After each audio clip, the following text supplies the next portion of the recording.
प्रपत्र सभा पोर्टल पर रखता हूँ। Item number 12, Dr. L. Murugan. Inspector sir, with your kind permission, I rise to lay on the table of the House the papers mentioned against my name at serial number 12 in today's revised list of business pertaining to the Ministry of Information and Broadcasting. Thank you, sir. Item number 13, Rajbhushan Chaudhary. Respected sir, with your kind permission, on behalf of my colleague Sri Satish Chandra Dubey, Minister of State for Coal and Mines, I rise to lay papers on the table of the House listed against his name at serial number 13 in today's list of business. Item number 14, Shri Sukanta Mujumdar. Sir, with your kind permission, I rise to lay on the table the papers mentioned against my name at item number 14 of today's list of business in Lok Sabha. Item number 15, Bhupati Raju Srinivasa Verma. Respected Speaker, sir, with your permission, I rise to lay on the table of the House the papers pertaining to Ministry of Steel and Ministry of Heavy Industries mentioned against my name at serial number 15 in the list of business for today, the 11th February 2026. Item number 16, Srimati Mumuben Bahamani. माननीय अध्यक्ष महोदय, मैं आपकी अनुमति से आज की संशोधित कार्यसूची में क्रम संख्या 16 पर अपने नाम के आगे उल्लेखित कागजात हिंदी और अंग्रेजी में सभा पटल पर रखती हूँ। धन्यवाद। Item number 17, Anurag Sharma.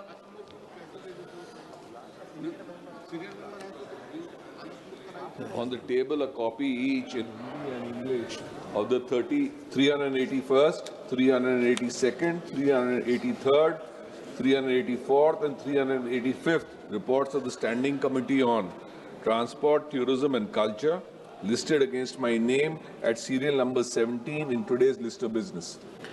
Item number 18, Shri Prahalad Joshi ji. To lay the following statement regarding the present status of implementation of the recommendations made in the following report of Standing Committee on Energy pertaining to the Ministry of New and Renewable Energy, 10th report, 18th Lok Sabha on performance evaluation of solar power projects in the country. Item number 19, Chandrasekhar Premsani. Sir, in pursuance with para 5 of the Appendix 1 of Delegation of Financial Power Rules 2024, I would like to lay statement regarding withdrawal of advance from Contingency Fund of India for servicing interest on sovereign guaranteed bonds raised by MTNL Mahanagar Telephone Nigam Limited. Thank you.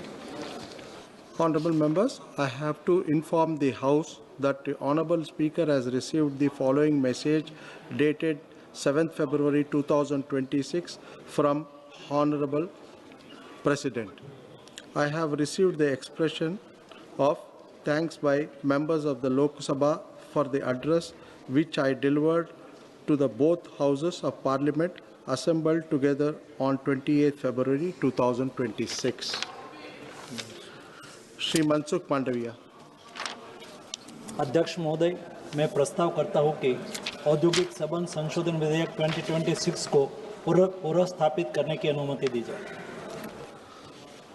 Question is that leave to be granted to introduce the bill, and those in favor may say yes, those are against they may say no.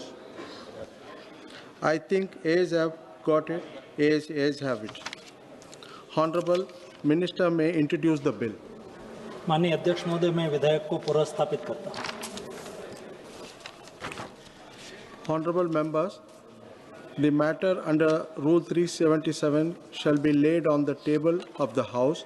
Members who have been permitted to raise the matters under Rule 377 today and are desirous of laying them may personally hand over the text of the matter at the table of the House within 20 minutes. Only those matters shall be treated as laid further with text of matter has been received at the table within stipulated time. The rest will be treated as lapsed. Item number 21, discussion on the Union Budget. Shri Arun Bharti.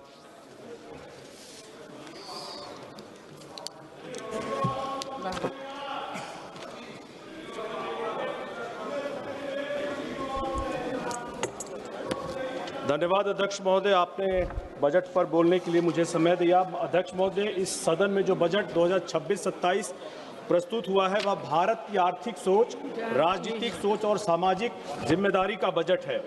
मैं अपनी party लोक जनशक्ति party Ramvilas और हमारे नेता चिराग पासवान जी की तरफ से, बिहार की जनता की तरफ से इस बजट का समर्थन करते हुए कुछ मौलिक तर्क रखना चाहता हूं। अध्यक्ष महोदय, मैं बिहार से आता हूं और आज के इस बजट को समझने के लिए आज़ादी के बाद के बिहार के इतिहास को समझना बेहद जरूरी है। अगर बिहार की बदहाली की कारणों को संक्षेप में समेटा जाए तो 2C, या आज़ादी से पहले समझा जाए तो 1C 3C के माध्यम से समझा जा सकता है, जिसमें पहला है लॉर्ड कॉर्नवालिस, जिन्होंने बिहार पर परमानेंट सेटलमेंट लगाकर फिक्स कर दिया था लगान, ताकि पैदावार हो या ना हो आपको लगान भरना पड़ेगा। दूसरा, कांग्रेस 1 अप्रैल 1952 में कांग्रेस ले आई थी फ्रेट इक्वलाइजेशन पॉलिसी, और यह पॉलिसी बिहार और बिहार जैसे राज्यों से उनका औद्योगिक भविष्य छीन लिया गया था। इक्वलाइजेशन के नाम पर बिहार जैसे राज्यों के साथ मार्जिनलाइजेशन, डिस्क्रिमिनेशन और एक्सप्लॉयटेशन किया गया था। लोहा हमारे यहां से निकला, कोयला हमारे यहां से निकला, लेकिन फैक्ट्रियां हमसे दूर कर दी गई थी। अध्यक्ष महोदय, सदन में 2 भारत की चर्चा हम लोगों ने सुनी है। बिहार भी इस 2 भारत की चर्चा का विषय है। I come from 2 Indias, where the mineral resources of a leading state after independence, my state Bihar, was taken away in the name of development. Its comparative advantage was deliberately destroyed, and the same state was branded as backward, while its migrant laborers were humiliated and persecuted. खनिज हमारा था, मजदूर हमारा था, लेकिन फैक्ट्रियां की हमारा कंपैरेटिव एडवांटेज छीन लिया गया। और सिर्फ मैं नहीं बोल रहा हूं, अंतरराष्ट्रीय विशेषज्ञ बोलते हैं, जॉन हॉपकिंस के वहां के वो प्रोफेसर बोलते हैं, देवेश कपूर वहां से यूनिवर्सिटी ऑफ नॉटर डेम के शोधकर्ता बोलते हैं, और भारत के पूर्व राष्ट्रपति प्रणब मुखर्जी जी ने भी कहा था मार्च 2017 में कि प्रणब मुखर्जी जी ने भी कहा था मार्च 2017 में कि बिहार को अगर किसी ने सबसे ज्यादा बर्बाद किया है तो कांग्रेस सरकार की फ्रेट इक्वलाइजेशन पॉलिसी ने बर्बाद किया है। अध्यक्ष महोदय, आज उसी बजट, उसी मानसिकता से एक निर्णायक विच्छेद करता है। जब केंद्र सरकार कैपिटल एक्सपेंडिचर 12 लाख करोड़ की लाती है तो बिहार को भी उसका हिस्सा मिलता है। जब logistics, industrial cluster, high speed rail corridor और कनेक्टिविटी का विस्तार टियर 2, टियर 3 सिटीज बिहार जैसे राज्यों में होता है तो हमारे बिहार को भी इससे फायदा होता है। यह केवल विकास का नहीं, इतिहास की मरम्मत का भी बजट है। अध्यक्ष महोदय, मध्यम वर्ग इस देश का सबसे शांत लेकिन सबसे जिम्मेदार ताकत है। मैं कहना चाहता हूं कि जब विपक्ष पूछता है कि मध्यम वर्ग को क्या मिला, तो इस मध्यम वर्ग को अध्यक्ष महोदय हर साल टैक्स में बदलाव नहीं बल्कि उसे स्थिरता और भरोसा चाहिए। और यही पर आता है हमारा दूसरा सी। जब राजद की करप्ट और क्रिमिनल सरकार ने बिहार में 1990 में आई थी, कांग्रेस ने जो नीतिगत नींव खोदी थी, राजद ने उस पर इमारत खड़ी की।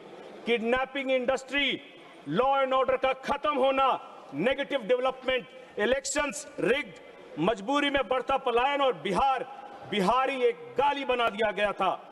एनडीए की सरकार ने जब 2005 से बिहार की कमान संभाली, तब से बिहार 11% के विकास दर से बढ़ता रहा है और 24 और 25 में बिहार औसत, जो राष्ट्रीय औसत है, उससे भी तेज गति से विकास करता रहा है।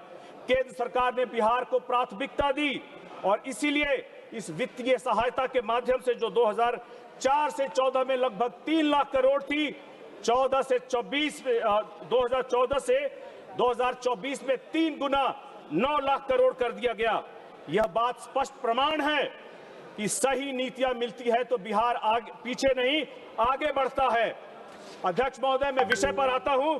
मध्यम वर्ग को हर साल टैक्स में बदलाव नहीं चाहिए, उसे स्थिरता और भरोसा चाहिए। इस बजट ने टैक्स की दरें नहीं बदली, टैक्स व्यवस्था का स्वभाव बदला है। मुकदमेबाजी कम हुई है, अनावश्यक दंड खत्म हुए हैं और अनुपालन सरल हुआ है। अध्यक्ष महोदय, अनिश्चितता टैक्स से ज्यादा महंगी होती है। बिहार के छोटे राज्य, छोटे कस्बे का युवा आज सर्विस सेक्टर में, प्रोफेशनल जॉब्स में और डिजिटल अर्थव्यवस्था में है और बजट उसे यह भरोसा देता है कि उसकी मेहनत सुरक्षित है और यह भरोसा एनडीए सरकार से आता है। अध्यक्ष महोदय, भारत का सबसे बड़ा रोजगार दाता और कोई बहुराष्ट्रीय कंपनी नहीं है, बल्कि इस देश का छोटा और मझौला उद्यमी है। यह बजट एमएसएमई को भाषण में नहीं, संरचना में ताकत देता है।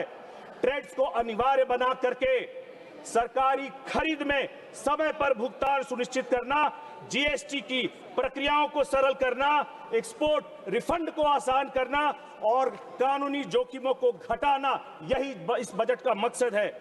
हमारे बिहार में हैंडलूम, फूड प्रोसेसिंग, छोटे उद्योग और सर्विस एमएसएमई इसी भरोसे से आगे बढ़ते हैं। यह बजट साफ कहता है, व्यापार करने वाला अपराधी नहीं, राष्ट्र निर्माण करने वाला होता है। आज जब रोजगार पर बात होती है तब विपक्ष का ध्यान केवल एक ही चीज पर जाता है कि सरकारी नौकरियां कितनी आई, लेकिन सच्चाई यह है अध्यक्ष महोदय कि 21वीं सदी में रोजगार सिर्फ सरकारी घोषणाओं से नहीं, इकोसिस्टम बनाने से आता है। यह बजट उसी सच्चाई को स्वीकार करता है। यह बजट मैन्युफैक्चरिंग को सेवाओं से जोड़ता है, सेवाओं को टेक्नोलॉजी से जोड़ता है और टेक्नोलॉजी से कौशल विकास को जोड़ता है। अगर सरकार का इरादा केवल नारा देने का होता तो हर साल कैपेक्स नहीं बढ़ता, स्किलिंग को मैन्युफैक्चरिंग से नहीं जोड़ा जाता और एमएसएमई को सप्लाई चेन में नहीं जोड़ा जाता। अध्यक्ष महोदय, मैं अपने नेता चिराग पासवान जी और अपनी पार्टी लोक जनशक्ति पार्टी रामविलास की तरफ से बिहार की समस्त जनता की ओर से इस दूरदर्शी और समावेशी बजट का पूर्ण समर्थन करता हूं।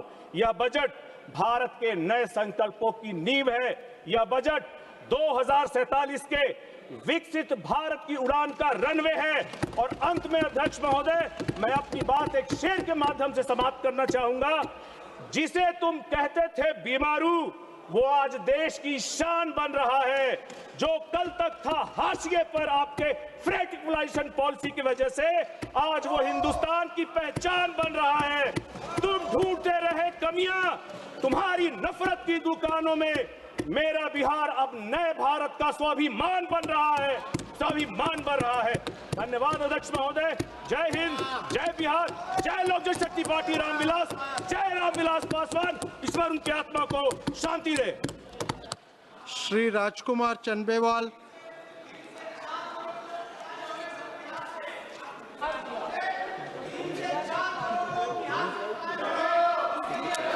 सभापति जी, मैं ਤੁਹਾਡਾ ਦਿਲ ਦੀਆਂ ਗਹਿਰਾਈਆਂ ਤੋਂ ਧੰਨਵਾਦ ਕਰਦਾ ਕਿ ਤੁਸੀਂ ਮੈਨੂੰ ਬਜਟ ਤੇ ਬੋਲਣ ਦਾ ਮੌਕਾ ਦਿੱਤਾ ਔਰ ਇਹ ਲਗਭਗ 13ਵਾਂ ਬਜਟ ਜਿਹੜਾ ਇਹ ਪੇਸ਼ ਕੀਤਾ ਜਾ ਰਿਹਾ ਹੈ ਔਰ ਇਹਨਾਂ 13 ਸਾਲਾਂ ਦੇ ਵਿੱਚ ਅੱਜ ਅੰਮ੍ਰਿਤ ਕਾਲ ਦੀ ਗੱਲ ਕੀਤੀ ਜਾ ਰਹੀ ਹੈ ਔਰ ਮੈਂ ਸਮਝਦਾ ਕਿ ਇਸ ਬਜਟ ਦੇ ਵਿੱਚ ਲੋਕਾਂ ਦੀਆਂ, ਦੇਸ਼ ਦੇ ਲੋਕਾਂ ਦੀਆਂ ਮਜਬੂਰੀਆਂ ਅਤੇ ਕਰਜ਼ਿਆਂ ਤੋਂ ਇਲਾਵਾ ਇਸ ਦੇਸ਼ ਦੇ ਇਸ ਬਜਟ ਦੇ ਵਿੱਚ ਕੁਝ ਵੀ ਨਹੀਂ ਹੈ। ਅੱਜ ਦੇਸ਼ ਦਾ ਕਿਸਾਨ, ਨੌਜਵਾਨ ਆਤਮ ਹੱਤਿਆ ਕਰਨ ਦੇ ਲਈ ਮਜਬੂਰ ਹੈ ਔਰ ਇਸ ਬਜਟ ਦੇ ਵਿੱਚ ਜਿਹੜੀ ਅਨਇੰਪਲੋਇਮੈਂਟ ਆ, ਬੇਰੁਜ਼ਗਾਰੀ ਹੈ, ਉਹ ਸਭ ਤੋਂ ਵੱਡਾ ਫੇਲਰ ਹੈ। ਉਸ ਦੇ ਲਈ ਕੋਈ ਵੀ ਰੋਡ ਮੈਪ ਇਸ ਬਜਟ ਦੇ ਵਿੱਚ ਜਿਹੜਾ ਉਹ ਨਹੀਂ ਰੱਖਿਆ ਗਿਆ। ਇਸ ਕਰਕੇ ਮੈਂ ਇਹ ਸਮਝਦਾ ਕਿ ਇਸ ਬਜਟ ਨੂੰ ਮੈਂ ਬਹੁਤ ਵਾਰ ਪੜ੍ਹਿਆ, ਪਰ ਪੜ੍ਹਨ ਤੋਂ ਬਾਅਦ ਮੈਂ ਸਮਝਦਾ ਕਿ ਜੇਕਰ ਇਹਨੂੰ ਸਮ ਅਪ ਕਰਨਾ ਹੋਵੇ ਤੇ ਮੈਂ ਕੁਝ ਲਾਈਨਾਂ ਤੁਹਾਡੇ ਨਾਲ ਸਾਂਝੀਆਂ ਕਰਨੀਆਂ ਚਾਹੁੰਦਾ कि देश हमारा कहाँ जा रहा, देश हमारा कहाँ जा रहा, देश हमारा कहाँ जा रहा। इलाहाबाद प्रयाग हो गया और बनारस टूटा।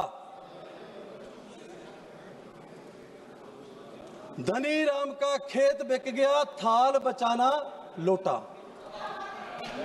टूटी चप्पल पहन के मनसुख बोरी उठा रहा है, डॉलर छुए आसमान को, रुपया गोते खा रहा है और हमारा देसी नीरो बंसी बजा रहा है।